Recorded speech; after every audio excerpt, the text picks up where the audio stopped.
Donc, ce que je vous propose, c'est de regarder dans un premier temps pourquoi le choix de Nîmes. Ensuite, bien sûr, on parlera du quartier, de l'immeuble. Et ensuite, je passerai la parole à Estelle pour la partie plus technique, fiscale, etc. Euh, Moi, je dirais que la ville de Nîmes, c'est pas effectivement une ville qui est à la mode, contrairement à d'autres villes du Sud qui sont beaucoup réclamées par les clients, comme Bordeaux, comme Toulouse, comme Montpellier, sa voisine, comme Aix-en-Provence, un peu plus loin. Mais ça peut être intéressant dans le cadre d'un investissement de se tourner vers des villes qui sont moins en vue justement et qui présentent de nombreux atouts, comme notamment un prix plus accessible à l'heure actuelle, ce qui permettra peut-être d'envisager une valorisation dans de meilleures conditions. L'autre intérêt d'avoir un prix de foncier qui globalement est plus faible que dans des villes plus cotées, c'est d'avoir un ratio de travaux qui, à quantité de travaux équivalente, va faire diminuer plus sensiblement, grâce aux gains fiscaux sur la partie travaux, le prix de l'opération. Et ça compense ça, je pense assez largement, le fait que les loyers en valeur en euros, en fait, au mètre carré, sont un peu plus faibles, bien sûr, dans cette ville, mais en pourcentage, c'est pas forcément le cas, comme on vous le montrera dans un chiffrage. Nîmes, c'est pas un village, hein, c'est quand même la 18e ville de France, donc il y a 158 000 habitants, je crois, dans la ville même, et 260 000 habitants dans l'agglomération. On voit effectivement à travers les photos qui sont montrées là. On a également une présentation plus complète qu'on pourra vous envoyer sur demande, donc qui présente tous les éléments, à la fois quelques photos et puis surtout des éléments factuels sur le plan économique, hein. Mais on voit que c'est une ville qui, en fait, depuis une vingtaine d'années, a engagé un énorme programme de réhabilitation. C'est une ville qui est vraiment magnifique. Je parle bien du centre-ville de Nîmes, de Cusson notamment et de ses alentours, sachant qu'il y a, à mon avis, deux villes à regarder. En fait, il y a le Nîmes extérieur, qui est, comme toutes les villes, quand on la traverse en voiture, pas très excitante. Puis il y a le centre-ville qui est vraiment un joyau architectural. N'oublions pas que c'est une ville romaine, d'ailleurs on l'appelle la Rome du Sud, et qui a des bâtiments qui sont dans un état de préservation tout à fait exceptionnel, comme les arènes, qui sont bien sûr très célèbres, la maison carrée qu'on a vue tout à l'heure en photo, et d'autres monuments un peu emblématiques. Beaucoup de ces monuments sont classés au patrimoine mondial de l'UNESCO et vous avez un classement qui est en cours également sur la partie justement de l'Écusson, qui n'est pas encore obtenue, mais de la partie, comment dire, pour la classer au patrimoine mondial de l'UNESCO. En général, ça ne fait pas fuir les touristes. Il y a des petits problèmes d'affichage qui sont un peu intempestifs. On va régler ça. Moi, je vous conseille, si vous ne connaissez pas la ville, de vous déplacer à l'occasion d'un week-end ou en semaine, peu importe, mais pour vous rendre compte de la qualité de vie à l'intérieur, effectivement, de cette ville, qui n'est pas forcément l'image que l'on peut en avoir. Nîmes, c'est une ville aussi qui a peut-être une image qui vient du passé, qui a eu du mal à se reconvertir sur le plan économique. C'est en train de changer depuis déjà une vingtaine d'années. Il y a eu beaucoup d'efforts et d'investissements qui ont été entrepris pour justement rattraper le retard qu'elle pouvait avoir par rapport à Montpellier ou Toulouse qui sont voisines. On a une gare TGV qui vient d'ouvrir, une deuxième gare TGV donc, qui vient d'ouvrir à l'extérieur de la ville. Ça, c'était l'an dernier. Il y a bien sûr deux autoroutes, la gare TGV historique qui est à deux pas de l'opération, comme on va le voir dans un instant. Et il faut bien sûr, quand on a en tête la comparaison avec d'autres opérations, regarder les immeubles qui sont construits neufs dans le quartier. Or, généralement, dans les opérations comme celle-ci qui sont en centre-ville, il n'y a pas ou très très peu d'opérations construites en neuf dans ce quartier-là, parce que bien sûr, il n'y a plus de foncier disponible. Et c'est souvent plus intéressant, bien sûr, de restaurer un immeuble ancien avec le charme qu'il peut avoir. Le quartier dans lequel est situé l'immeuble, on voit la photo à l'écran. En fait, l'avenue Feucher, qui est la grande avenue arborée que vous voyez vers la photo de l'immeuble. Donc, vous avez au nord de la photo, comment dire, en haut à gauche, vous avez les arènes, bien sûr, qui sont la fin de l'Écusson, qui est le centre historique, l'ancienne délimitation des remparts. Et l'avenue Feucher, elle a été percée en 1848. Et c'est une avenue qui a été creusée justement pour faire un peu une promenade entre ce centre-ville historique et la gare de Nîmes qui est sur la photo située tout à fait en bas à droite. Donc on a une avenue qui fait 300 mètres de long, c'est pas très long, 60 mètres de large, donc de très belles proportions et qui a justement été complètement restaurée en 2003 avec beaucoup d'arbres comme vous le voyez, un ruisseau, enfin un petit cours d'eau qui passe en plein milieu, donc c'est plutôt rare en centre-ville, et toute l'esplanade donc qui est au nord qui complète cette promenade. Et la ville a fait un plan de circulation où si les voitures ne sont pas interdites, en tout cas, c'est pas très simple de circuler. Là, il y a une seule voie de chaque côté, et donc globalement, il y a très peu de passages. Donc, encore une fois, un cadre de vie, je pense, qui est tout à fait privilégié, avec l'immeuble donc qui est situé pile au milieu. Comme l'avenue fait 300 mètres de large, donc de long, pardon, vous avez donc 150 mètres pour aller à la gare et 150 mètres pour aller aux premiers immeubles du centre-ville historique. Juste à côté de l'immeuble à droite, vous avez un immeuble en U qui est la préfecture. Tout en haut, vous avez, tout en haut de l'esplanade, vous avez la cour d'appel et l'hôtel de ville est également à côté de la cour d'appel. Donc on est vraiment dans un quartier qui est historiquement le quartier des avocats et de la justice ou encore une fois des administrations, ce qui en fera, je pense, un très bon potentiel locatif. On peut passer à la slide qui présente l'immeuble maintenant, s'il te plaît. Voilà. Donc la maison Rédarès, elle a été construite en même temps que les autres bâtiments dans cette avenue, dans les années 1850, et avec beaucoup de cachets, parce qu'en fait c'est un immeuble qui a appartenu à la même famille jusqu'au début de l'année 2020. Donc depuis les débuts, elle appartient à une famille d'avocats, appartenait pardon, à une famille d'avocats, qui a donc fait un immeuble d'habitation de très grande qualité sur les 2 premiers étages. Et le 3e étage était plutôt consacré à des bureaux, justement, donc, pour les avocats. L'intérêt, c'est qu'il y a notamment des volumes qui sont bien sûr ceux de l'ancien, avec des belles hauteurs de plafond, des grandes pièces. Vous avez beaucoup d'éléments remarquables, notamment dans les parties communes, avec une façade remarquable, avec une entrée très très belle, avec un jardin qui est absolument magnifique et qui, je pense, qui est peut-être l'atout principal de cet immeuble, c'est que ce jardin-là va être bien sûr réaménagé.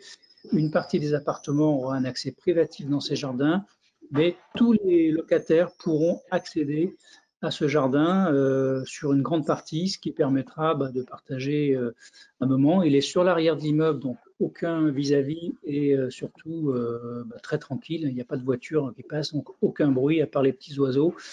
Donc c'est vraiment quelque chose qui est, je pense, très important. On a subi avec le confinement l'intérêt ou la frustration de ne pas avoir d'espace extérieur. Ici, il y en aura. Et en centre-ville, c'est quand même très rare. Et à l'intérieur, donc vous avez sur la photo d'en bas à droite l'escalier principal, donc qui est également remarquable, pas en très bon état, mais qui va être bien sûr totalement restauré. Et puis dans les parties privatives, vous avez en général dans chaque pièce des éléments remarquables avec des moulures, des cheminées, des parquets ou des carreaux, carreaux de ciment, comme ça se fait dans ce type d'immeuble, donc qui en font beaucoup de charme. Voilà. Sur le plan, qu'est-ce que j'ai oublié? Sur le plan locatif, également des caves qui seront allouées à chaque appartement, donc caves à l'ancienne enterrées, donc ça permet de garder de bonnes bouteilles pour les partager entre voisins. Et je pense que c'est un quartier qui va effectivement continuer à monter en termes de prix et de potentiel locatif. À mon avis, ça ne devrait pas mettre très très longtemps à être loué dans de bonnes conditions. Voilà, je ne sais pas si vous avez des questions, mais je suis à votre disposition pour ajouter cette présentation des immeubles.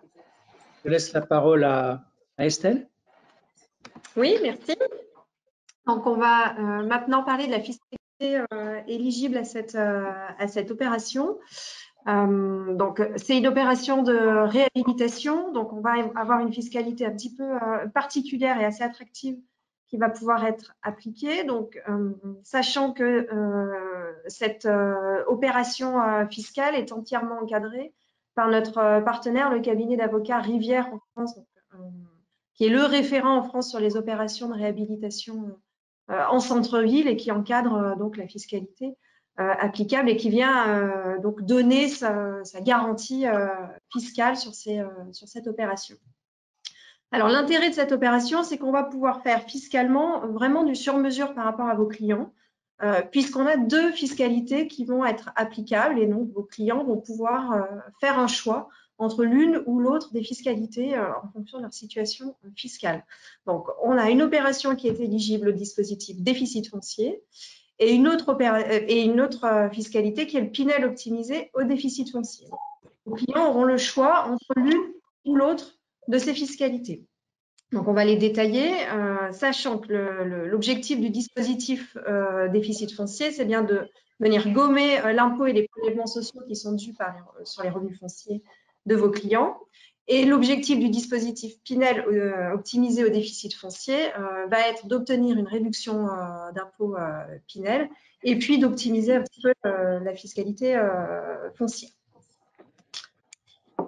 Au niveau du dispositif de déficit foncier, donc déjà très clairement, il va être à privilégier et à conseiller à tous vos clients qui vont percevoir des revenus fonciers supérieurs à 8 à 10 000 euros net par an. Si vos clients se retrouvent dans cette situation fiscale et qui sont sur une TMI, tranche marginale d'imposition supérieure ou égale à 30%, il va falloir leur conseiller plutôt de se diriger vers le déficit foncier. On a un problème d'affichage. Je ne sais pas si les slides. Donc, plutôt sur le déficit foncier, à partir du moment où ils ont des revenus fonciers positifs supérieurs à 8 à 10 000 euros. Pourquoi? Parce que ces travaux de réhabilitation de grande ampleur qui vont être menés sur l'opération vont être intégralement déductibles de leurs revenus fonciers. Et ça, sans aucune limitation et en dehors de tout plafonnement fiscal. Donc, vos clients qui ont déjà des crédits d'impôt nounou, femmes de ménage, des celliers en cours, etc., et qui ont du revenu foncier positif, on va pouvoir aller chercher un échelon supplémentaire de réduction d'impôt au-delà du plafonnement des 10 000 euros grâce au déficit foncier. Donc, très concrètement, au niveau de l'avantage fiscal du déficit foncier que vos clients vont pouvoir en retirer, il est assez facilement calculable et si on veut schématiser, il suffit de multiplier la quote-part de travaux de réhabilitation par la TMI de votre client, plus les prélèvements sociaux au taux de 17,2%. Puisque les revenus fonciers, on sait qu'on a une fiscalité extrêmement lourde en France, les revenus fonciers de vos clients vont être directement taxés à leur tranche marginale d'imposition, 30, 41, 45%, plus CEHR le cas échéant, et vont également supporter 17,2% de prélèvements sociaux. Donc, on a une fiscalité qui peut être très lourde sur les revenus fonciers et dans les cas maximaux, 66,2%. Donc, si je schématise, si je réalise 100 000 euros de travaux et que je suis à la tranche marginale maximale avec CEHR, et que j'ai des revenus fonciers, bien sûr, je vais pouvoir économiser pour 100 000 euros de travaux jusqu'à 66 200 euros d'impôts et de prélèvements sociaux. Donc, j'ai un effet de levier qui est extrêmement fort sur le déficit foncier. Et c'est extrêmement simple également au niveau des conditions, puisque les deux seules conditions pour pouvoir être éligible à ce régime fiscal, c'est d'être au régime réel, donc ne pas opter pour le micro-foncier, et puis s'engager à louer le bien pendant 3 ans en location nue. Voilà, donc c'est extrêmement minime, on n'a pas de plafond de loyer, pas de plafond de ressources du locataire, voilà, c'est extrêmement simple. Donc, si je veux rentrer un petit peu plus dans le détail, comment ça se passe en pratique, donc je réalise un investissement, par exemple, à Nîmes, sur cette belle opération qu'est la maison Rédarès. J'achète un appartement en état, donc qui est en état non réhabilités. Et puis, il va y avoir donc des travaux de réhabilitation menés de grande ampleur. Ces travaux vont être intégralement déductibles l'année de leur paiement. Donc, si j'achète au mois de décembre 2020 et que je paye mes travaux à l'ASL au mois de décembre 2020, dès le mois de décembre 2020, je vais pouvoir déduire ces travaux de mes revenus fonciers.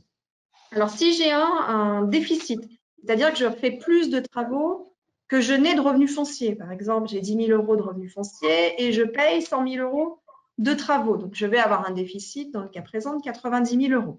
Ce déficit, je vais en ponctionner 10 700 € que je vais venir déduire de mon revenu global, donc de mes autres revenus, les revenus professionnels, traitement salaire, pension de retraite, BIC, BNC, etc. Et l'excédent, donc c'est ce qu'on va appeler le déficit reportable. Ce déficit reportable va venir être enregistré, gardé en mémoire et va venir s'imputer pendant 10 ans sur mes revenus fonciers futurs jusqu'à apurement. 10 ans, c'est la date, l'échéance maximale. Au-delà des 10 ans, le déficit foncier reportable est perdu. Donc, pourquoi on dit qu'on fait du sur-mesure fiscale? Puisque ce qui va permettre d'engranger la déduction fiscale, c'est le paiement des travaux. Donc, selon la situation fiscale de vos clients, et donc nos conseillers grands comptes sont là pour vous aider, pour faire ce sur-mesure et optimiser vraiment au maximum la fiscalité de vos clients. On va pouvoir étaler le paiement de ces travaux sur 3 exercices.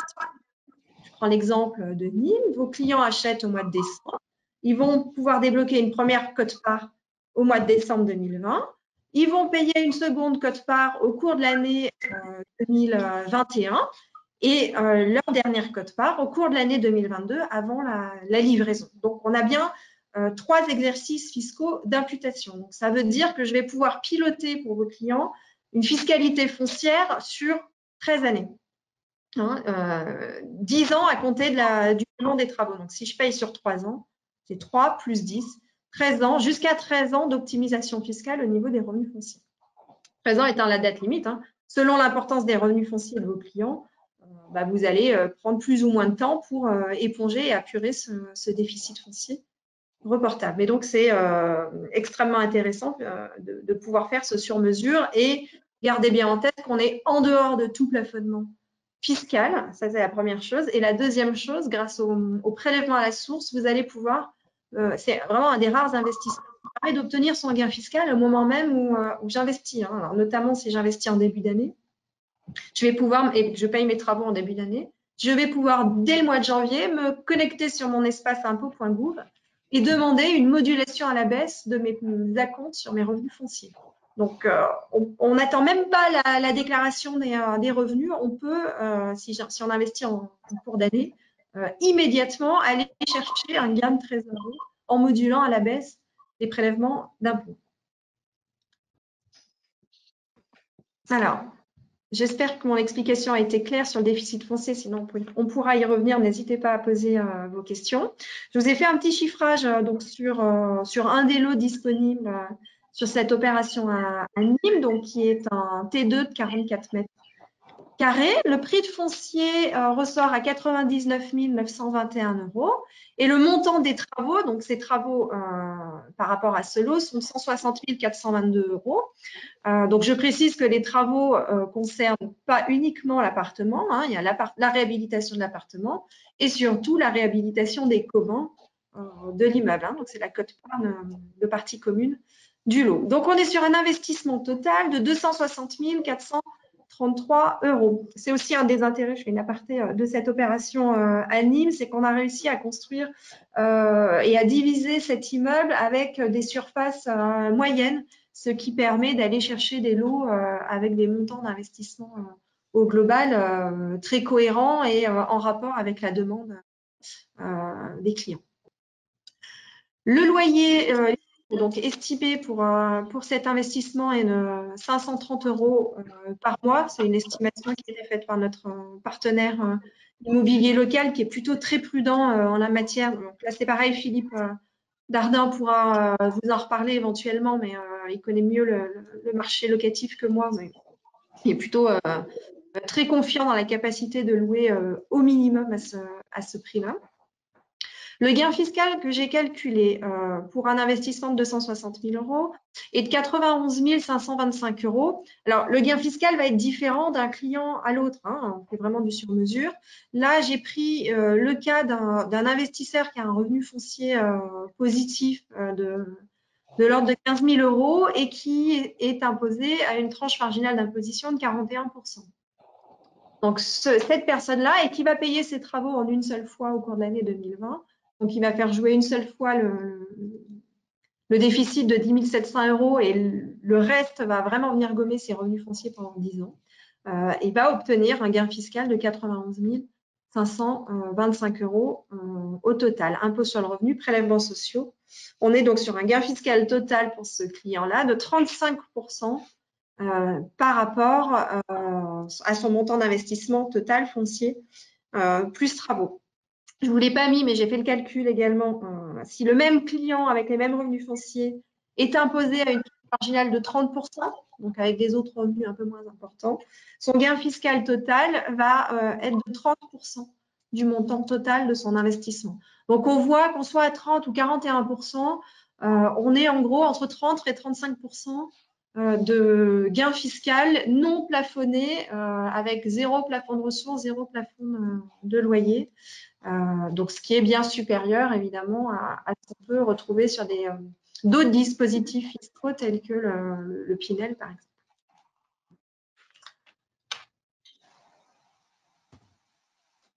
Je vais maintenant vous expliquer la deuxième fiscalité, qui est la fiscalité Pinel optimisée au déficit foncier. Alors là, on va se situer sur une autre catégorie d'investisseurs, une autre cible de clientèle. Donc là, on va plutôt cibler pour ces investisseurs-là des personnes qui sont donc toujours sur une tranche marginale d'imposition de 30 à 41 %, mais qui sont plutôt en construction patrimoniale, donc qui n'ont pour l'heure pas encore assez de revenus fonciers pour être éligibles au déficit foncier. Donc, soit parce que ce serait leur première opération immobilière, soit parce qu'ils ont des revenus fonciers nets imposables de l'ordre de jusqu'à 5 à 8 000 € par an. Il pourrait être peut-être plus intéressant de les orienter vers le Pinel optimisé déficit foncier.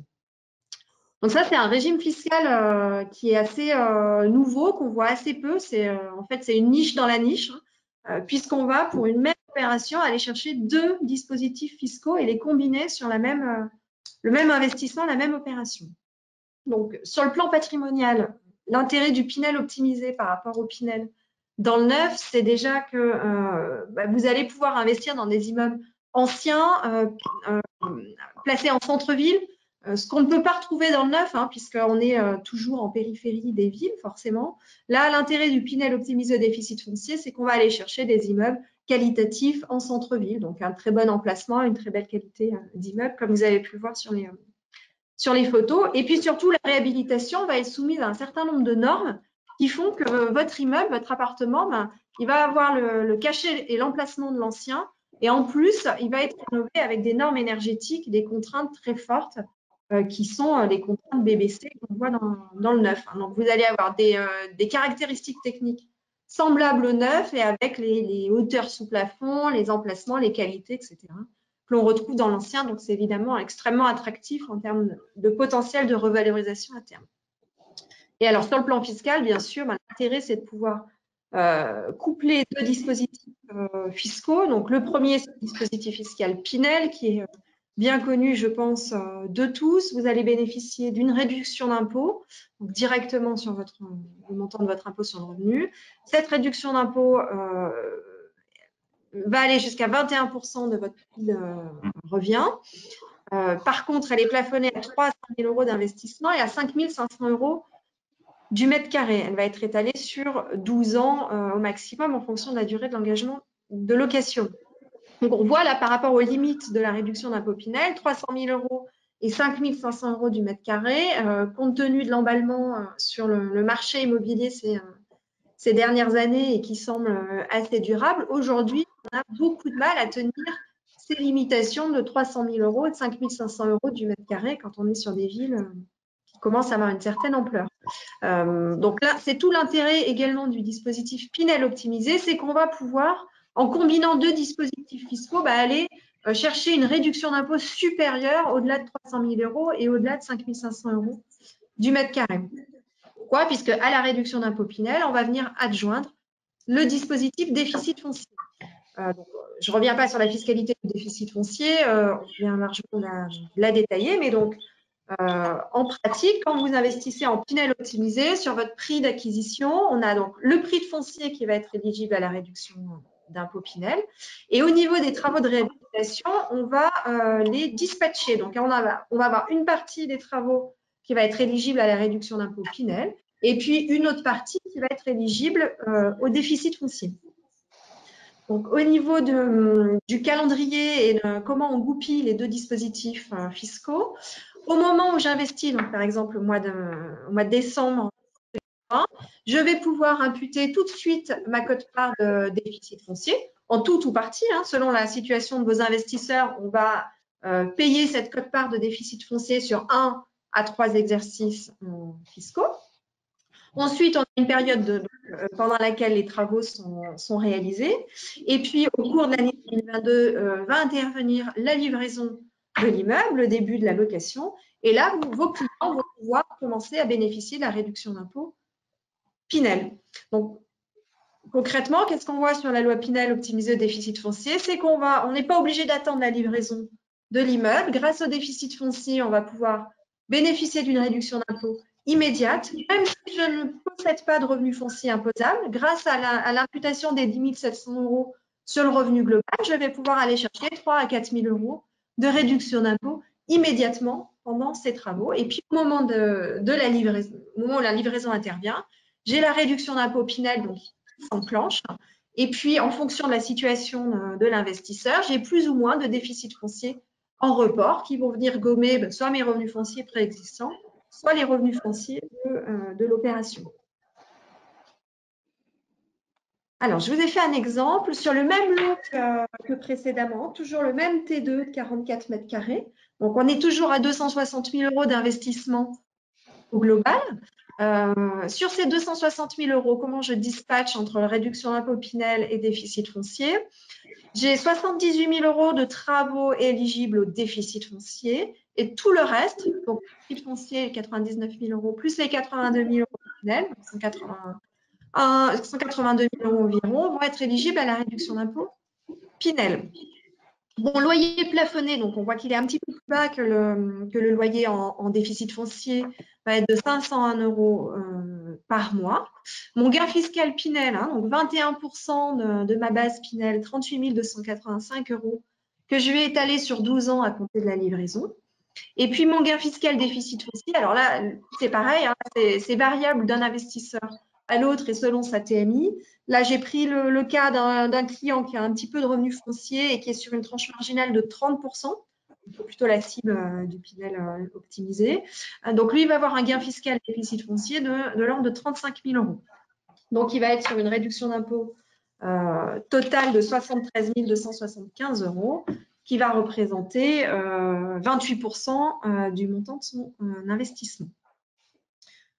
Si ce même client était à une tranche marginale d'imposition de 41%, son gain fiscal de 73 000 € passerait à 81 858 €, puisqu'on viendrait augmenter le gain fiscal lié au déficit foncier. Et dans ce cas présent, je serais au-delà de 31% de gain fiscal par rapport à mon investissement total. Donc, on voit qu'on soit sur une opération déficit foncier ou Pinel optimisé au déficit foncier, ce qu'il faut retenir, c'est que globalement, on va pouvoir aller chercher des gains fiscaux largement supérieurs à la réduction d'impôt Pinel, puisqu'on va plutôt se situer en moyenne aux alentours de 30% de réduction d'impôt, bien souvent en dehors du plafonnement, hormis la cote de réduction d'impôt Pinel. Que cette réduction, ce gain fiscal va pouvoir être immédiat grâce à la modulation à la baisse des acomptes et au déficit foncier. Donc, on a vraiment des atouts non négligeables sur ces opérations. J'en ai terminé pour la partie fiscale. J'espère que ça a été clair. En tout cas, n'hésitez pas si vous avez la moindre question. Je suis là pour échanger et vos responsables grands sont là pour vous accompagner au quotidien pour optimiser la partie partie fiscale. Merci beaucoup Estelle pour cette présentation. Merci beaucoup aussi à Philippe. Bon, en tout cas, c'était très clair. Moi, j'ai tout compris. Tu m'entends pas, Philippe? Si, je voudrais juste rajouter quelque chose. Non, mais voilà, je te laisse rajouter effectivement que si tu as des choses à compléter, n'hésite pas. Voilà, comme j'ai l'esprit d'escalier, il y a des choses qui me sont venues après. En fait, j'ai oublié de dire, en fait, je pense que le phénomène de concentration vers les grandes villes que l'on connaît en France, il n'est pas forcément terminé. Et il faut savoir que Nîmes est une ville où la croissance de la population est nettement supérieure à la moyenne nationale. Ça, en général, ça ne fait pas fuir les locataires. En général, il faut bien loger ces gens-là. Donc ça augmente bien sûr le potentiel candidat. Et puis, n'oublions pas qu'on est quand même dans une région ensoleillée. Les gens cherchent le soleil, même s'il fait un peu chaud, c'est pas grave. On a une situation géographique à Nîmes qui est un peu exceptionnelle pour ceux qui ne connaissent pas. Les Alpilles sont à côté, c'est une merveille. La Camargue est à moins de 40 km, la mer à une cinquantaine de kilomètres, les Cévennes sont à 2 pas, et même si on veut de la haute montagne, les Pyrénées ne sont pas très loin. Donc c'est vraiment une région qui est magnifique. Personnellement, j'ai découvert, donc je ne suis pas un enfant du pays, mais je trouve très belle. L'autre point, c'est sur l'immeuble, en fait. Je voudrais vous préciser que tous les appartements sont très lumineux, quelle que soit leur situation, c'est-à-dire que vous avez deux façades en fait avec des fenêtres. La façade que l'on voit de la rue, donc qui donne sur l'avenue Feuchère avec les arbres, etc. Donc en fait, encore une fois, il y a très peu de bruit et c'est très lumineux vu la hauteur des fenêtres.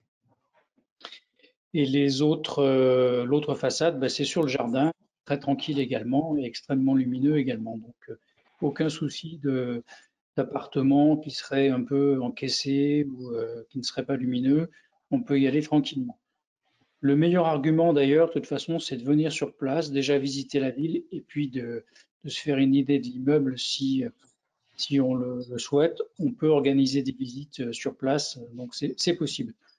Et quand on a un investisseur en face de soi et quand on est conseil, je pense que c'est bien de se poser la question de savoir entre, par exemple, du Pinel classique, dans une opération neuve qui est souvent construite en périphérie d'une ville, et cet immeuble-là, à mon avis, le potentiel locatif n'est franchement pas le même parce qu'il n'y a pas vraiment de concurrence sur ce type d'immeuble refait à neuf dans un cadre comme celui-là. Et donc, on pourra louer facilement. Et également, je pense que si on se pose la question de revendre à long terme, il y a plus de chances, à mon avis, que ce type d'immeuble se valorise bien qu'un immeuble qui aura toujours des concurrents neufs dans le coin qui vont se construire dans 5 ans, etc. Donc, voilà pour le mot de la fin. Et encore une fois, on est à votre disposition pour répondre à toutes vos questions. Moi, j'ai une question, Philippe. En termes de lots, on en a quand même. Il y avait combien de lots en tout? Alors, j'ai pas regardé ce matin. Il y a 18 lots à la commercialisation. J'ai pas regardé ce qui a été déjà mis sous compromis. Je pense qu'il y en a 5 ou 6 à cette date, donc faut pas trop tarder. Mais il y a le choix. Il y a des studios T2, T3. Il y a un appartement au rez-de-chaussée qui est magnifique, le lot 1, qui est traversant, qui est absolument splendide et qui est le seul qui a un stationnement inclus dans le prix. D'accord.